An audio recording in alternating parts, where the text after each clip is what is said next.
my name is Karan Sidana. Welcome back to my channel Sidanaspecialclasses. This is the lecture for the 10th class. Today we are going to start our new topic, source of energy. According to the NCERT book, this is the 14th chapter, and according to us, this is the 3rd chapter of the physics. It is called the source of energy. I am starting this chapter because this is very short.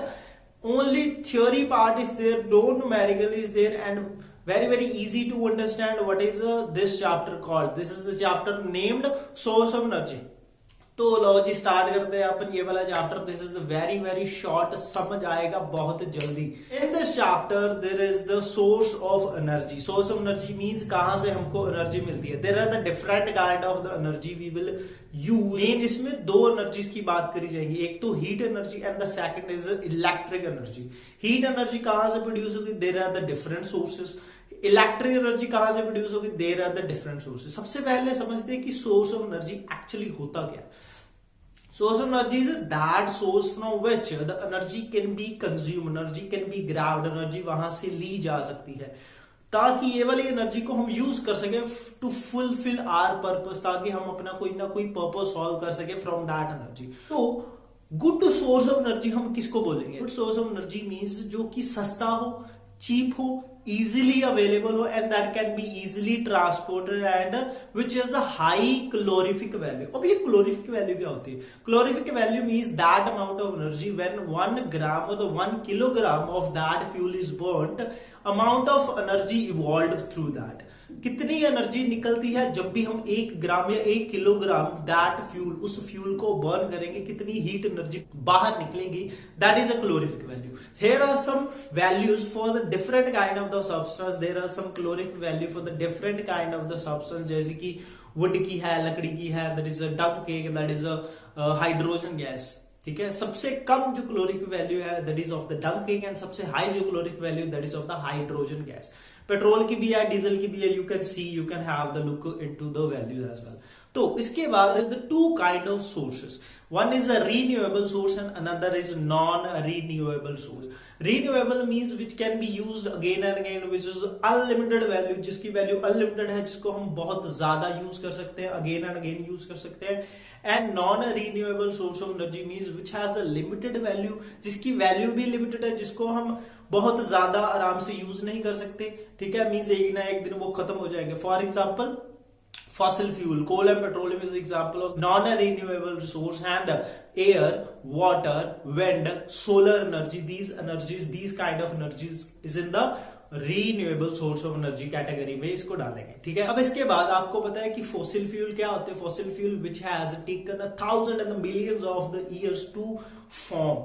जो कोल है, जो petroleum है, which can be extracted from the surface of the earth, जो कि earth surface से extract किया जाता है. ऐसा नहीं है कि आप जमीन खोद लो और उसमें कोला और पेट्रोलियम निकल जाए. There are the specified places from where the coal and the petroleum can be extracted. तो जहां से ये कोल और पेट्रोलियम एक्सट्रैक्ट किया जाता है, वहां पर बहुत सारे millions of years ago कुछ dead and decaying plants they are burnt under the surface of the earth with the high heat and the high pressure. They form as a fossil fuel. उसके बाद fossil fuel बने, कोल और petroleum बने. इसकी disadvantages क्या है? It is a limited. हम ऐसे ही इसको यूज कर रहे हैं. They can create the pollution like the air pollution which is very harmful for us. ठीक है, फॉसिल फ्यूल है जो they are creating the problem, they are creating the pollution. But हम क्या करें जिसकी हमारी एनर्जी नीड भी पूरी हो, and we will use the amount of energy according to our need as well. तो उसके लिए आया जी कुछ sources which can replace the fossil fuels.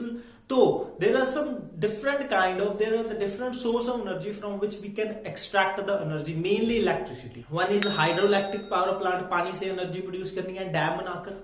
ठीक है, उसके बाद there is a tidal energy, there is the different waves, wave की हाइट की वजह से, पानी की वजह से we can generate the energy. मतलब क्या है, हमने सभी एनर्जीज की फॉर्म में एक जनरेटर लगाना है, एक टरबाइन लगानी है, टरबाइन घूमेगी, जनरेटर घूमेगा, then the energy can be produced. ठीक है, हाइड्रोइलेक्ट्रिक पावर प्लांट हो गया.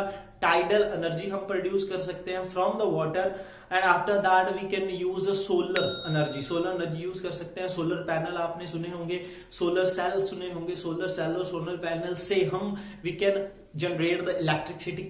ठीक है। After that there is a wind energy, जो पंखे लगे होते हैं बड़े बड़े खेतों में, there are the wind mills from which हवा आएगी, the wind will blow and that shaft and that जो पंखा होगा वो घूमेगा, then after that the turbine will rotate, it will produce the electric energy. ठीक है, ये जो मैं आपको बता रहा हूं कि पंखा घूमेगा, इलेक्ट्रिक एनर्जी प्रोड्यूस करेगी, that is actually a generator kind of thing.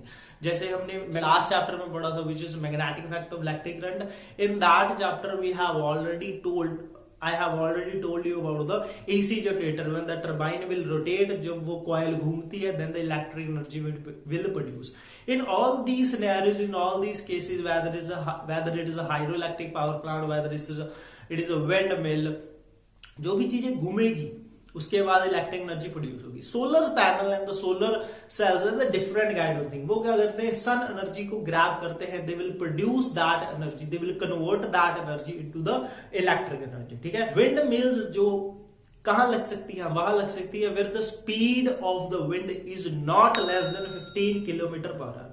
उसकी जो मिनिमम स्पीड है of the wind should be 15 kilometre per hour to generate the electric energy from that wind energy. Wind mill अगर घूमेगी, wind mill को घूमने के लिए एक स्पेसिफिक स्पीड चाहिए, that is 15 kilometre per hour. And the last is nuclear energy. There are the two kind of the nuclear energies, one is nuclear fission and another is nuclear fusion. Nuclear fission means जब एक particle टूटता है, when one particle split into the two or more components, वो energy produce होगी। After that there is a nuclear fusion. Nuclear fusion means जब दो या दो से ज्यादा पार्टिकल एक दूसरे के साथ कंबाइन कर जाते हैं, that is the combination of the two particle, that is a nuclear fusion.